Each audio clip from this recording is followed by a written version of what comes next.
Bueno, pues para Astileku la inscripción, este acuerdo de inscripción con Itxaropena es una noticia buenísima. Lo mismo que Itxaropena, Astileku es una ikastola hecha por agentes euskaltzales para poner euskaldunes en la calle, en Ezkerraldea y en la zona minera también.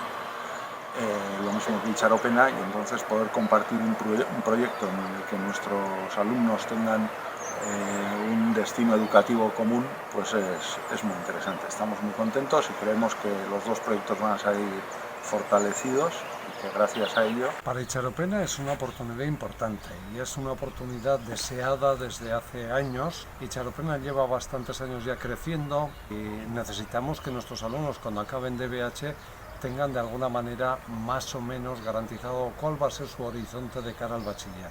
Y en ese sentido siempre hemos sentido en Itxaropena que el proceso natural para nuestros alumnos es que completen el bachiller en Astileku. Entonces, lo que ahora hemos hecho es que eso ya se ha consolidado, hemos redactado el convenio, lo hemos firmado, los dos consejos rectores están de acuerdo y el gobierno ha dado su visto bueno y ya es oficial, digamos, nosotros somos un centro adscrito a Astileku.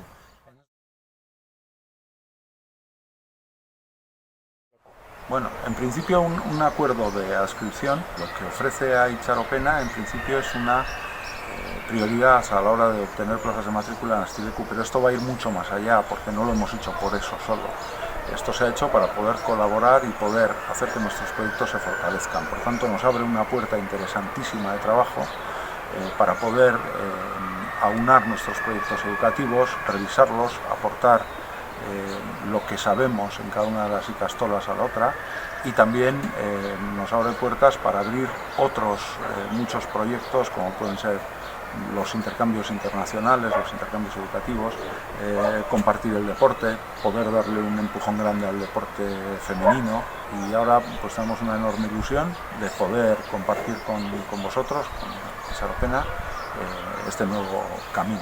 Nosotros no queremos que eso sea un punto y aparte, queremos que eso sea un punto y seguido en otras oportunidades que creo que pueden ser beneficiosas para nosotros claramente y para Astileku creo que también. Antes Chus comentaba, digamos, hay proyectos en el tema del deporte escolar, del deporte femenino, por ejemplo, que se puede ampliar, proyectos internacionales, nosotros estamos muy metidos en Erasmus, ellos tienen otra experiencia, hay que compartir, hay que ver pues, desde el ámbito de la propia gestión, como cooperativa, pues cómo podemos complementarnos, apoyarnos, ayudarnos desde en el ámbito pedagógico, etcétera, etcétera. Hay un montón de ámbitos en los cuales creo que la colaboración mutua nos puede enriquecer a los dos. Yo creo que es un reto muy bonito y entonces todo dependerá de si somos capaces de desarrollarlo o no. Y nosotros estamos por la labor de desarrollarlo.